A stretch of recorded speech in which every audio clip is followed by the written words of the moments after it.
The morning sun cast long shadows across downtown Phoenix as Detective Marcus Rodriguez pulled his patrol car into the empty parking lot of Mercy General Hospital. Something felt wrong. The usual bustle of morning shift changes was nowhere to be seen, and an eerie silence hung in the air like a heavy blanket. His radio crackled with static, but no dispatch calls came through. Rodriguez stepped out of his vehicle, his hand instinctively moving to his service weapon as he noticed the hospital's main entrance doors hanging wide open, swaying gently in the desert breeze. Inside the hospital, chaos had already begun. Dr. Amanda Wells, the head of the emergency department, pressed herself against the supply closet door, her heart hammering in her chest as she listened to the horrifying sounds echoing through the corridors. What had started as a routine night shift had transformed into something from her worst nightmares. 3 hours earlier, paramedics had brought in a homeless man found unconscious near the old chemical plant on the outskirts of town. The man's skin had been pale gray, his body temperature impossibly low, yet somehow he was still breathing. Within minutes of being placed on a gurney, he had attacked Nurse Jennifer Thompson with a ferocity that defied medical explanation. The infection spread faster than wildfire through gasoline. Dr. Wells watched in horror as her colleagues, people she had worked alongside for years, transformed into something inhuman. Their eyes became clouded and lifeless, their movements jerky yet purposeful, and their appetites turned toward the living. She had managed to barricade herself in the supply room after witnessing Jennifer tear into orderly Mike Patterson's throat with her bare teeth. The screams still echoed in her mind.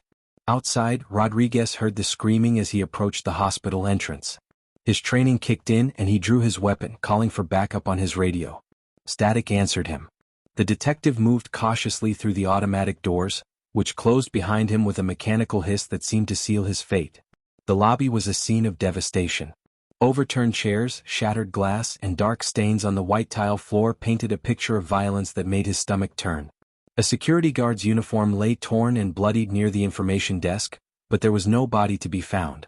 The elevator chimed softly and Rodriguez spun toward the sound, his weapon raised. The doors slid open to reveal 3 figures that had once been human. Their hospital scrubs were torn and stained with crimson, their faces slack yet somehow hungry. They moved with an unnatural gait, stumbling forward with arms outstretched. Rodriguez fired 3 shots center mass, but the figures barely staggered. Only when his 4th shot found the lead figure's head did it collapse, truly motionless for the first time. Meanwhile, across town at Phoenix Community College, history professor David Miller was conducting his early morning American history class when the first emergency broadcast interrupted the regular radio programming. The 23 students in his classroom fell silent as the crackling voice described an outbreak of violence at several locations throughout the city. Miller tried to maintain calm, suggesting that students contact their families, but the cell towers were already overwhelmed. When sophomore Rebecca Hayes pointed out the window toward the parking lot, everyone saw the impossible sight of their recently deceased janitor, old Eddie Martinez, stumbling between cars with fresh wounds covering his maintenance uniform. The situation escalated rapidly when Eddie began pounding on the classroom building's main entrance. His face, once kind and familiar to every student on campus, now wore an expression of mindless hunger. Miller quickly organized his students, barricading the classroom door with desks while trying to find an alternate exit. But through the windows they could see more figures shambling across the campus quad. Staff members and early arriving students moved with that same horrifying, unnatural gait. As morning turned to afternoon, isolated incidents became a city-wide crisis. At the Phoenix Fire Department Station 19, Captain Tommy Sullivan and his crew received multiple calls about aggressive individuals and mass casualties, but each rescue attempt resulted in more victims. The firefighters quickly realized that traditional emergency response protocols were useless against an enemy that felt no pain and showed no mercy. When firefighter Jake Morrison was bitten during what should have been a routine medical assist, Sullivan made the hardest decision of his career, confining his infected teammate to prevent further spread. By noon, Phoenix had fallen into chaos. The military established a perimeter around the city, but reports suggested similar outbreaks in Denver, Las Vegas, and Albuquerque. Dr. Wells, Detective Rodriguez, Professor Miller, and Captain Sullivan found themselves among the scattered survivors of a world that had changed forever. Each would face impossible choices in the hours to come, as humanity's fight for survival was just beginning. The zombie apocalypse had arrived, and the final showdown between the living and the undead would determine the fate of civilization itself. The afternoon heat in Phoenix was unbearable, but Detective Rodriguez barely noticed as he crouched behind an overturned ambulance outside Mercy General Hospital. 6 hours had passed since the chaos began, and the streets were filled with the shuffling forms of the infected. His ammunition was running dangerously low, and he knew he couldn't survive alone much longer. Through his police radio, he caught fragments of desperate transmissions from fellow officers scattered throughout the city, their voices growing fewer with each passing hour. Inside the hospital, Dr. Amanda Wells had managed to gather 3 other survivors in the pharmacy on the 2nd floor. Nurse Patricia Williams, barely 25 years old, sat in the corner clutching a baseball bat she'd found in the security office. Orderly Carlos Mendez kept watch at the barricaded door while maintenance worker Beth Carson worked on reinforcing their defenses with medical equipment. Wells had spent the last hour studying the blood samples she'd managed to collect before the outbreak spread, using a portable microscope to examine the infected cells under makeshift laboratory conditions. The virus was unlike anything in medical literature. The infected cells showed signs of rapid deterioration yet continued functioning at a basic level, driven by what appeared to be aggressive electrical impulses in the brain stem. More disturbing was her discovery that the infection could remain dormant for up to 30 minutes after a bite, giving victims false hope before the inevitable transformation. She shared these findings with her small group, knowing that knowledge might be their only advantage in this nightmare. Across town at Phoenix Community College, Professor David Miller had successfully evacuated his remaining students to the school's underground maintenance tunnels. The aging infrastructure that administrators had long complained about was now their salvation. 17 students, including Rebecca Hayes and football player Marcus Thompson, huddled in the dim lighting as Miller used his knowledge of the campus layout to plan their next move. The tunnels connected to several buildings, but they also provided access to the city's storm drain system, which could be their escape route to higher ground outside the urban center. Above them, the campus had fallen completely to the infected. Through drainage grates, they could hear the constant moaning and shuffling of dozens of zombies wandering the quad and parking areas.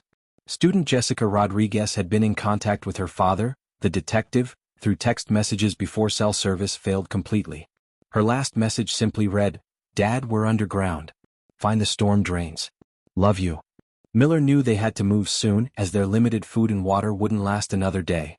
At Fire Station 19, Captain Tommy Sullivan had transformed the building into a fortress. The large bay doors were reinforced with every heavy object they could find, while the upper floors provided a clear view of approaching threats. His crew of 5 remaining firefighters had been joined by 8 civilians who'd made it to the station during the initial chaos. Among them was retired Army Sergeant Lisa Bennett, whose military experience proved invaluable in organizing their defense, and local mechanic Ryan Walsh, whose skills kept their equipment operational. Sullivan's biggest challenge wasn't the zombies outside, but the growing tension within their group. Some wanted to venture out to search for family members, while others believed their only chance of survival was to stay put and wait for military rescue. The captain found himself making increasingly difficult decisions, including the heartbreaking choice to deny entry to a group of survivors who'd arrived with obvious bite marks, knowing that compassion could doom them all. The breakthrough came when Rodriguez managed to establish radio contact with Sullivan's group. Using the emergency frequencies that survived the communication breakdown, they coordinated a meeting point at the Phoenix Public Library's main branch, which sat roughly equidistant from all their locations. The library's stone construction and limited entry points made it ideal for defense, while its resources could provide crucial information about the outbreak's spread. Dr. Wells volunteered to lead her group's dangerous journey across the infected city, carrying her research and medical supplies. Her analysis suggested that zombies were drawn primarily to sound and movement rather than scent, giving them a tactical advantage if they could move quietly. Professor Miller's knowledge of the underground tunnel system would be crucial for approaching the library undetected, while Captain Sullivan's team could provide the firepower needed to secure the building. As the sun began to set over Phoenix, painting the smoke-filled sky in ominous shades of red and orange, 4 separate groups of survivors prepared for the most dangerous gamble of their lives. Each understood that failure meant not just death, but transformation into the very monsters they were fighting. However, success could mean the difference between humanity's extinction and its survival. The infected might own the streets, but the living still had hope, determination, and most importantly each other. The real fight for Phoenix was about to begin. Dawn broke over Phoenix with an eerie stillness that made the city feel like a graveyard. The Phoenix Public Library stood like a fortress against the infected world, its limestone walls scarred from the previous night's desperate battle to secure the building. Inside, the 4 survivor groups had successfully united, but their victory came at a terrible cost. They'd lost 6 people during the dangerous journey to reach their rendezvous point, including beloved student Rebecca Hayes, whose sacrifice to distract a zombie horde had allowed the others to reach safety. Dr. Amanda Wells worked frantically in the library's reference section, which she'd converted into a makeshift laboratory using medical supplies from the hospital and equipment scavenged from the nearby university campus. Her microscope sat surrounded by blood samples, chemical tests, and hastily scribbled notes that could hold the key to humanity's survival. The virus was more complex than she'd initially realized. Her latest discovery was chilling. The infected retained fragments of muscle memory, explaining why some zombies could still operate simple door handles or climb stairs. Detective Rodriguez stood watch at the library's main entrance, his police radio crackling with increasingly rare transmissions from other survivor groups across the southwestern United States. Las Vegas had gone completely silent 12 hours ago, while Denver reported that military quarantine zones were failing one by one. The federal government's emergency broadcast system repeated the same message every hour, instructing civilians to remain indoors and await rescue, but Rodriguez knew that help wasn't coming anytime soon. Professor Miller had established the library's upper floor as a strategic planning center, spreading out city maps and coordinating with Captain Sullivan to identify potential supply runs and evacuation routes.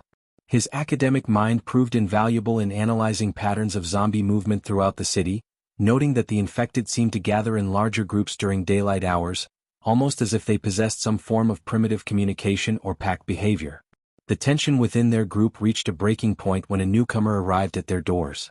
Jack Morrison, a tough-looking man in his 40s claiming to be a former construction worker, had somehow survived alone in the city for 3 days.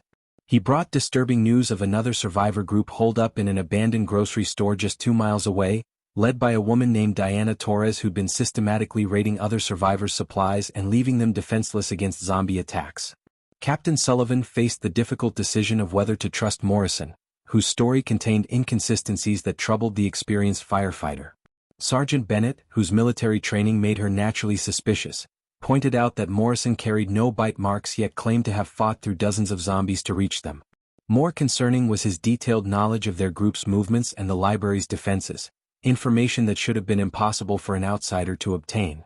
Dr. Wells made a breakthrough when she discovered that extreme cold could slow the virus's progression, potentially buying precious time for bite victims. Using liquid nitrogen from the library's old fire suppression system, she successfully delayed the transformation of maintenance worker Beth Carson, who'd been bitten during their journey to the library. The treatment wasn't a cure, but it proved that the virus could be influenced by environmental factors, offering hope for future developments. The real test came when Morrison's true allegiance was revealed during a supply run to a nearby pharmacy.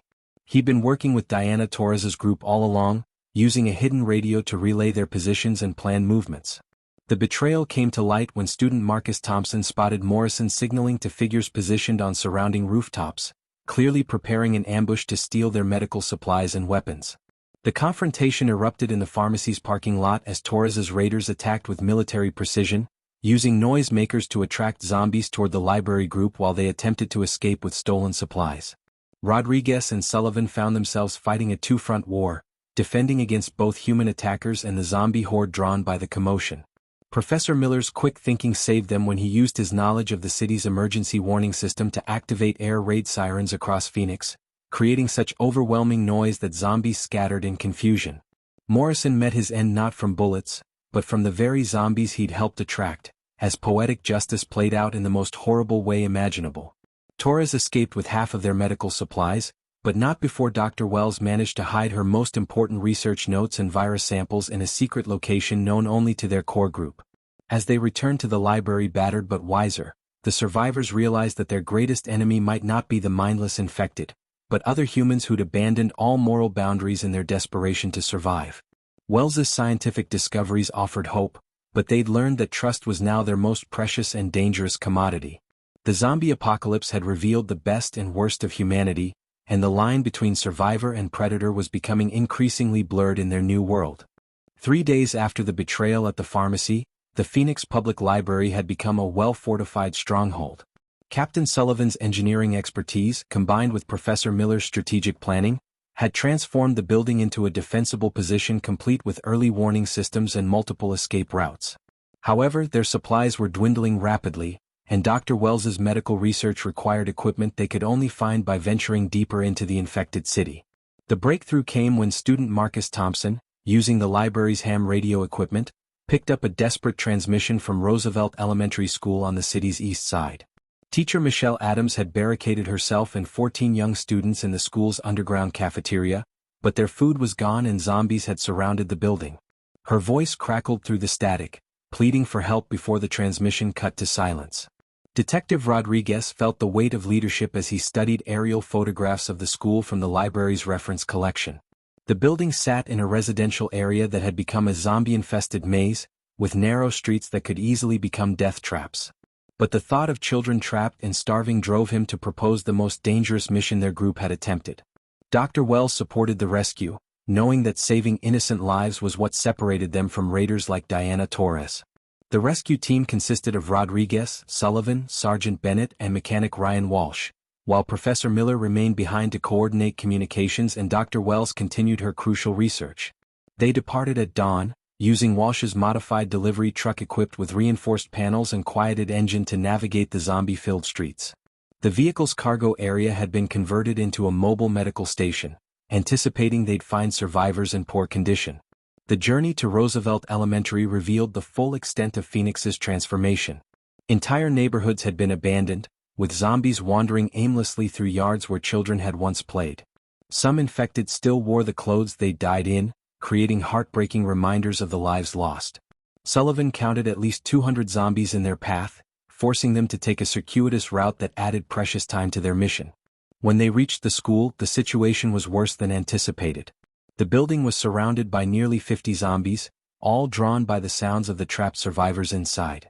More disturbing was evidence that Diana Torres's raider group had already attempted to breach the school, leaving behind damaged vehicles and the bodies of zombies killed with military-grade weapons. Rodriguez realized that Torres was systematically targeting other survivor groups, either to recruit them by force or eliminate potential competition. The rescue required split-second timing and perfect coordination. Bennett used her military training to create a diversion on the school's north side, drawing most of the zombie horde away from the main entrance.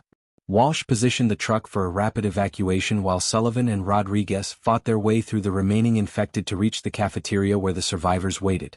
What they found inside broke their hearts. Teacher Michelle Adams had kept all 14 children alive through incredible resourcefulness and courage, but 3 kids showed signs of severe dehydration and malnutrition. 8-year-old Tommy Chen had developed a fever that worried Rodriguez, though Dr. Wells would later confirm it wasn't from infection. The children ranged in age from 6 to 12, each one representing both hope for the future and an enormous responsibility for the adult survivors. The evacuation nearly ended in disaster when Torres's raiders launched a coordinated attack just as the rescue team was loading the children into the truck. Armed with stolen military weapons, Torres's group had been waiting for the perfect moment to strike, planning to take both the children as leverage and the truck as their prize. The battle that followed was brutal and decisive, with Bennett's combat experience proving crucial in outmaneuvering the better-armed raiders. Rodriguez made a terrible choice when Raider Lieutenant Kevin Phillips grabbed 6-year-old Emma Watson as a human shield. The detective's single shot ended Phillips's threat permanently, but the psychological impact of taking a life to save another would haunt him for the remainder of the crisis. The children witnessed violence no young person should ever see, yet their survival depended on the adults' willingness to do whatever was necessary. The return journey to the library was a nightmare of close calls and narrow escapes, with Torres's remaining raiders pursuing them through the zombie-infested streets. Only Walsh's expert driving and a clever trap involving the city's automated traffic system allowed them to reach safety. Back at the library, Dr. Wells worked tirelessly to treat the malnourished children while the adults grappled with their expanded responsibilities. That evening, as the children slept safely for the first time in days, the adult survivors held a somber meeting about their future. They'd saved 14 innocent lives, but they'd also painted a larger target on their backs. Torres now knew their location, their capabilities, and their moral compass. The next attack would come soon, and it would be devastating. The fight for survival had evolved beyond simple resource gathering into a war for the soul of humanity itself. The attack came at midnight exactly 1 week after the school rescue, just as Dr. Wells had predicted. Diana Torres had spent days studying their defenses, waiting for the perfect moment to strike when exhaustion and routine had made the library's defenders vulnerable. The first sign of trouble was the systematic shutdown of streetlights in a 3-block radius around the library, plunging their stronghold into complete darkness and eliminating their early warning advantage. Captain Sullivan was on watch duty when the power grid failed, immediately recognizing the tactical significance of the coordinated blackout. Torres wasn't just another desperate survivor stealing supplies, she was conducting military-style operations with precision that suggested professional training. Sullivan's emergency flares revealed the horrifying scope of her assault. Nearly 30 armed raiders had surrounded the library, while carefully placed explosive charges threatened to bring down sections of the building's outer walls. Detective Rodriguez found himself facing an impossible choice as Torres's amplified voice echoed through the darkness. She demanded the surrender of all their medical supplies, weapons, and Dr. Wells's research in exchange for safe passage out of Phoenix. More chilling was her ultimatum regarding the children. Torres claimed she was collecting young survivors to build a future colony, but her true intentions were clearly more sinister. Rodriguez had 45 minutes to decide before she began her assault. Professor Miller worked frantically to coordinate their defense from the library's upper floors, using his knowledge of the building's architecture to identify weak points and defensive positions. The children huddled in the reinforced basement with teacher Michelle Adams and nurse Patricia Williams, their frightened whispers a constant reminder of what was at stake. 8-year-old Tommy Chin, despite his recent illness, tried to comfort the younger children by telling them stories about brave heroes who always defeated the monsters. Dr. Wells made a discovery that changed everything. Her latest research had identified a chemical compound that could theoretically neutralize the zombie virus, but creating it required equipment from Torres's captured military supply depot across town. The cruel irony wasn't lost on anyone. Their greatest enemy possessed the very resources needed to save humanity. Wells proposed a desperate counterplan that would require splitting their forces and launching a simultaneous assault on Torres's main base. The battle began when Torres grew impatient and ordered her raiders to breach the library's defenses with explosive charges. The first blast shattered the main entrance, sending debris cascading through the lobby where Sergeant Bennett had positioned herself with the group's heavy weapons. Her military training proved invaluable as she held off the initial assault, but the raiders' superior numbers and equipment made their position untenable. Rodriguez led a small strike team including mechanic Ryan Walsh and student Marcus Thompson through the library's service tunnels, using Professor Miller's knowledge of the underground maintenance network to approach Torres's command position from an unexpected angle. Their mission was to capture Torres alive and use her as leverage to negotiate a ceasefire, but the plan required perfect timing and extraordinary courage from civilian volunteers with minimal combat training. The confrontation between Rodriguez and Torres revealed the philosophical divide that had split humanity in this new world. Torres, a former army colonel who'd lost her family in the initial outbreak, believed that only the strongest deserved to survive and that compassion was a luxury that would doom the human race. She saw their rescue of the children as proof of their weakness, while Rodriguez saw it as evidence of their humanity's survival. Captain Sullivan's diversionary assault on the raiders' eastern position allowed Rodriguez's team to reach Torres, but the victory came at a terrible cost. Ryan Walsh sacrificed himself to disable the explosives threatening the children's basement shelter, while Marcus Thompson suffered severe injuries protecting Professor Miller from raider gunfire. The young man's courage in the face of overwhelming odds inspired everyone who witnessed his selfless actions. The turning point came when Dr. Wells emerged from her laboratory with a makeshift chemical weapon derived from her virus research. The compound didn't cure the zombie infection, but it created a powerful sedative that could incapacitate both infected and uninfected humans within minutes. Her willingness to weaponize her life-saving research demonstrated how the apocalypse had forced even the most compassionate people to make morally complex choices. Torres's capture ended the immediate threat, but her final words haunted everyone who heard them. She warned that larger, more organized groups were consolidating power across the region, and that their small band of idealistic survivors would eventually face enemies that made her raiders look like amateur thugs. As dawn broke over their damaged stronghold, the survivors realized they'd won a battle but were losing a war they were only beginning to understand.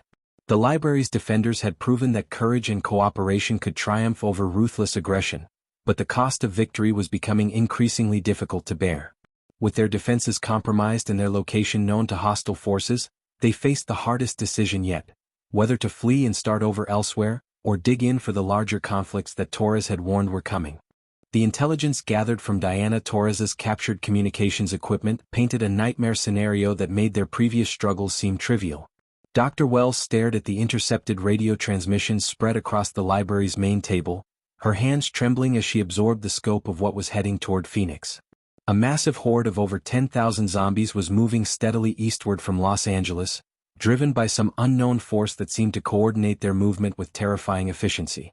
Detective Rodriguez studied the aerial reconnaissance photos that Torres's group had somehow obtained, showing the zombie mass stretching for miles along Interstate 10. More disturbing were the reports of organized human factions marching alongside the horde, groups that had apparently learned to use the infected as weapons against other survivors. Colonel Torres, despite her captivity, seemed almost pleased as she revealed that her raid on the library had been merely a reconnaissance mission for something far more sinister. Professor Miller worked around the clock to establish communication with every survivor group within a 100-mile radius, using the library's enhanced radio equipment to coordinate what might be humanity's last stand in the Southwest. The responses were heartbreaking. Most groups had fewer than 20 members, limited ammunition, and no experience fighting coordinated attacks. The largest group, holed up in a Tucson shopping mall, reported only 63 survivors, including children and elderly people who couldn't fight. Captain Sullivan faced the impossible task of turning desperate civilians into an effective fighting force. Using the library's courtyard, he conducted training sessions with makeshift weapons, teaching teenagers like Marcus Thompson how to construct barricades and create zombie traps. The 14 children from Roosevelt Elementary watched these preparations with wide eyes, understanding that their protectors were preparing for something terrible even though the adults tried to shield them from the full truth. Dr. Wells made a breakthrough that offered hope but demanded a terrible sacrifice. Her analysis of the virus samples revealed that the infection could be disrupted by a specific electromagnetic frequency, potentially stopping zombies permanently rather than just slowing them down. However, generating such a signal required massive electrical power and would create a beacon that would draw every zombie and hostile human within 50 miles directly to their location. The decision to implement Wells's plan sparked the most heated debate their group had ever experienced. Sergeant Bennett argued that they should flee south toward Mexico, where reports suggested the outbreak was less severe. Teacher Michelle Adams pleaded to consider the children's safety above all else, while student Marcus Thompson, still recovering from his injuries, insisted they had a duty to fight for everyone who couldn't fight for themselves. The arrival of an unexpected ally changed everything. Father Miguel Santos, a Catholic priest who'd been leading survivors from 3 Phoenix parishes, approached the library under a white flag with 47 followers, including several former military personnel. Santos brought crucial intelligence. The approaching horde wasn't random, but was being directed by a group called the New Evolution, led by a charismatic former CDC scientist named Dr. Richard Kane, who believed humanity's future lay in controlled zombie integration. Kane's twisted vision involved creating a hybrid society where immune humans would rule over partially controlled zombie populations, using them as both labor force and weapons against uncooperative survivor groups. Torres admitted that her raider group had been working for Kane, promised positions of power in his new world order in exchange for eliminating independent survivor communities that might resist his authority. The revelation that a scientist was behind the Horde's coordination sent chills through Dr. Wells, who realized that Kane might possess research capabilities that dwarfed her own makeshift laboratory. If he'd found ways to enhance or control the zombie virus, their electromagnetic frequency weapon might be useless against his modified infected. The race was now between her defensive research and his offensive capabilities.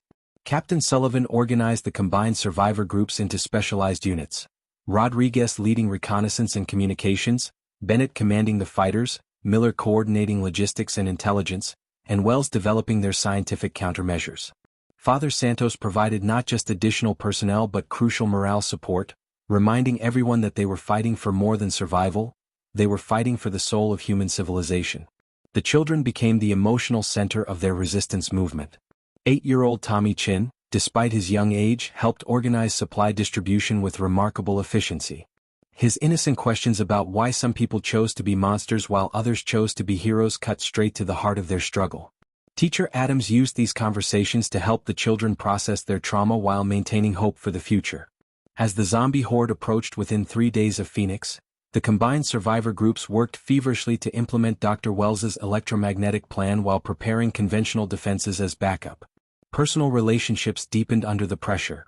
Rodriguez and Bennett found unexpected romance amid the chaos, while Miller and Adams discovered they shared dreams of rebuilding education in whatever world emerged from the coming battle. The final confrontation would test not just their fighting abilities, but their fundamental beliefs about what it meant to be human. The morning sun cast long shadows across Phoenix as the first wave of Dr. Kane's zombie army crested the horizon like a dark tide of death. From the library's rooftop observation post, Detective Rodriguez watched through binoculars as thousands of infected figures moved with unnatural coordination, their shambling gait synchronized in a way that defied everything they'd learned about zombie behavior.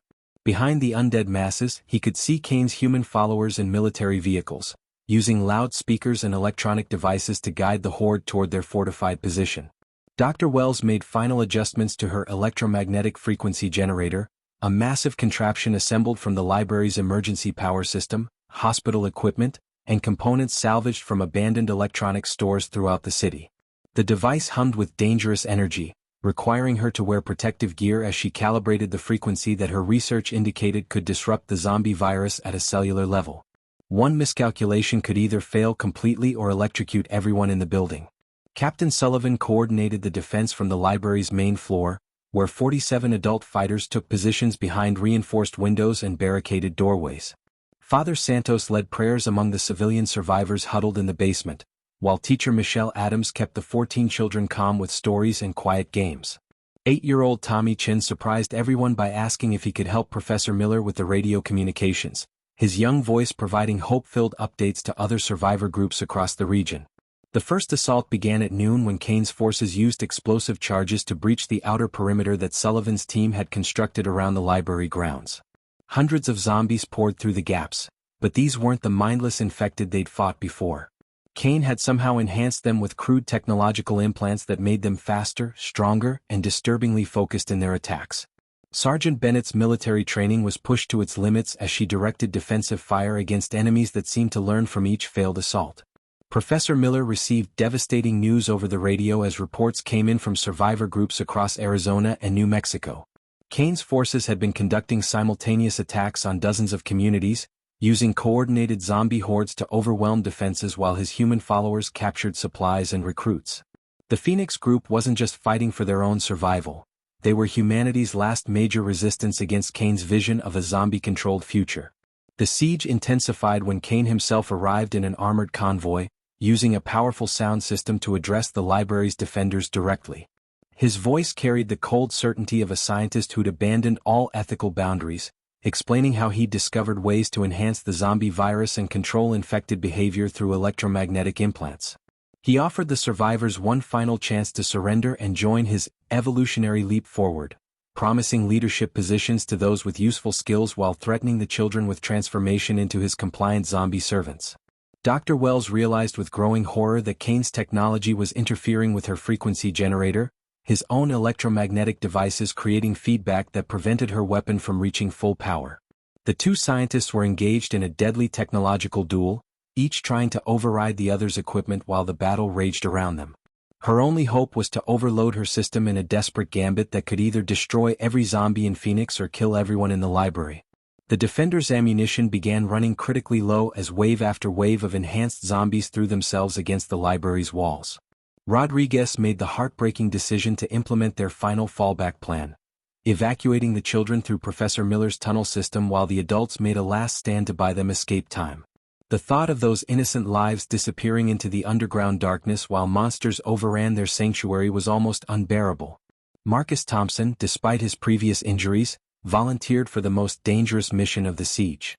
Someone needed to reach the library's roof and manually adjust Dr. Wells's antenna array while under direct fire from Kane's snipers. The young student's courage inspired the other defenders, but everyone knew it was likely a suicide mission. His girlfriend Jessica Rodriguez, the detective's daughter who'd emerged as a leader among the student survivors, begged him to reconsider, but Marcus understood that sometimes heroism required accepting the ultimate sacrifice. The climactic moment arrived when Dr. Wells detected a critical flaw in Kane's control system. His electromagnetic implants were actually vulnerable to a specific frequency pulse, but generating it would require her to channel all the library's remaining power through her damaged equipment. The explosion would likely kill her and anyone else in the building, but it might also free every zombie in the Southwest from Kane's control and give humanity a fighting chance for survival.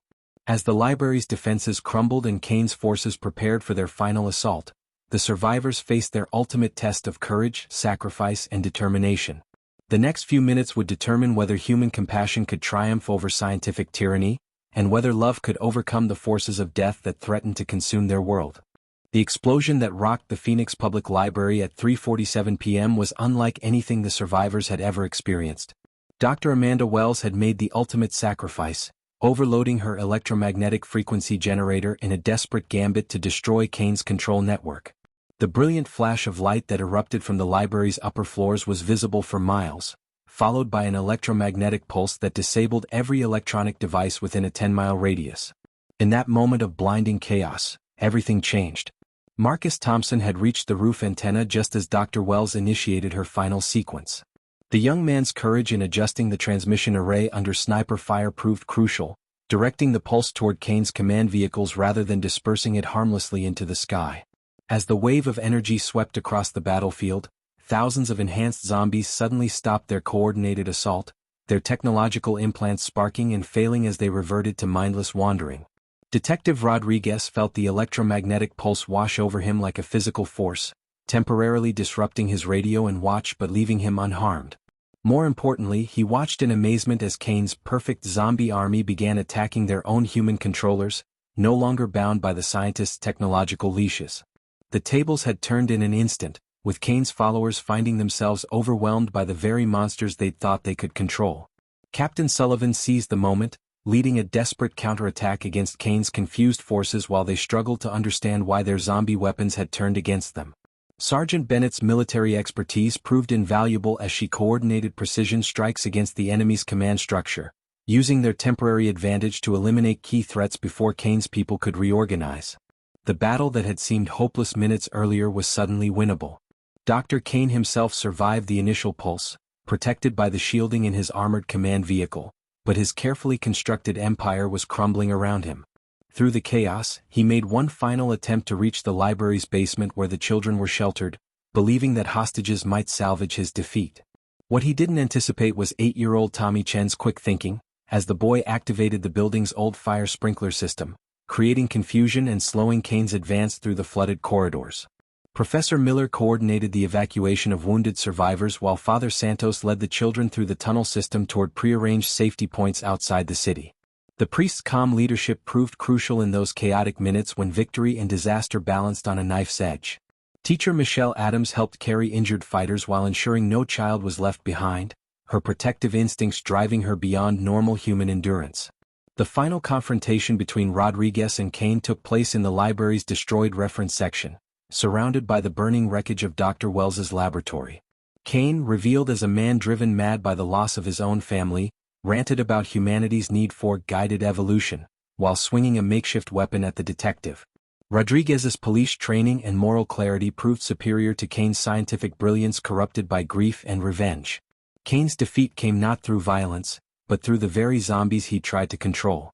As the two men fought, the freed infected, no longer guided by electronic commands, were drawn by the noise of their struggle.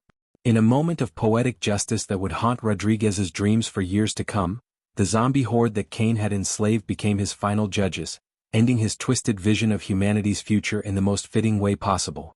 The aftermath of the battle revealed both the scope of their victory and the price of survival. Dr. Wells's sacrifice had freed thousands of zombies from Kane's control across the Southwest, but it had also left the survivors without their most valuable scientific resource.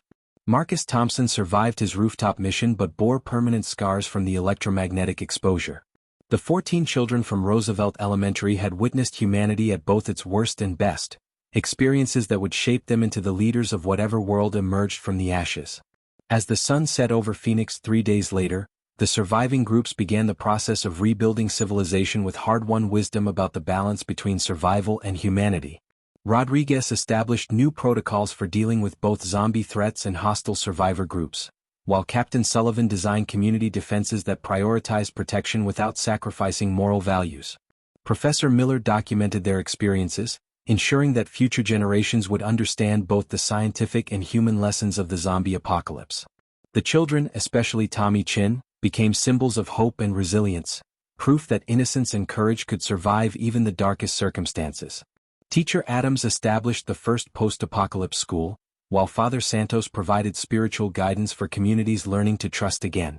The zombie threat remained, But humanity had proven that compassion, cooperation, and sacrifice could triumph over fear, hatred, and the desire for power. The epic final showdown was over, but the real victory lay in the values they'd preserved and the future they'd made possible for generations yet to come. Chat controls Sonnet 4.